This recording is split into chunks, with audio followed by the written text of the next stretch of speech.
Here's how to make a perfect pasta pomodoro to make up for not catching any fish all day. Hey, it's hobbyist cooking here, and today is pasta pomodoro, the pasta that got me through college. What you'll need is a nice can of whole peeled tomatoes. Of course, we're gonna need pasta. You're gonna need some olive oil, garlic, and you have to have some onion. Now, you don't necessarily need it, but tomato paste is really nice for a super rich tomato flavor. If you want like a little bit of spice in your pasta sauce, a little bit of crushed red chili pepper, some cheese. This is Parmesan. So we're gonna start with the garlic here. With the garlic, I'm gonna keep 2 of these whole, and I'm gonna chop up the rest. And then for my onions, dice this really fine. I feel like one of those Indian street cooking videos right now. Now that's all of the chopping out of the way. We have those 2 garlic cloves that I said to keep whole. Go pretty healthy. And then we're gonna put our garlic in there, and we're gonna put this on the heat to start toasting this garlic. This is also a good time to get your pot of boiling water for your pasta and a good amount of salt in there. And as you can see, our garlic is now frying in there. Now that the garlic is nice and golden brown and fried, we can take these out of the oil. Now to this hot oil, we're gonna add all of that garlic and onion that we chopped up earlier.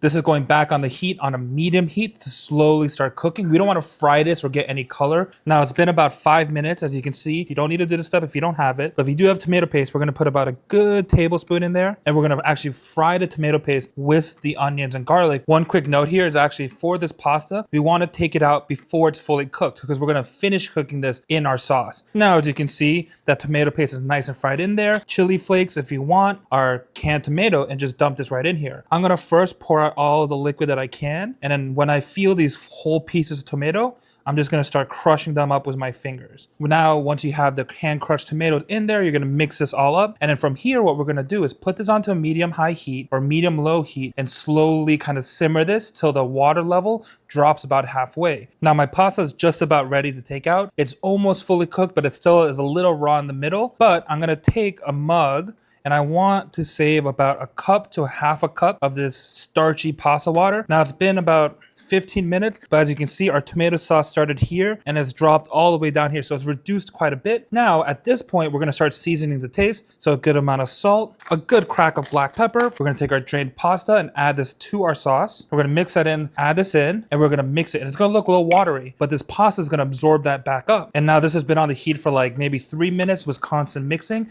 and now you can see this tomato sauce is thickened up again, and it's really starting to hold on to this pasta. Now we're about to be done here. You don't have to do it, but just a tiny touch of butter is going to really help emulsify this and give this pasta a really great mouthfeel. And that's your pasta pomodoro. Now let's plate it up. Big chopsticks for the win. As much cheese as humanly, godly, ungodly possible. And that's how you make a pasta pomodoro. So what are you waiting for? Get out there.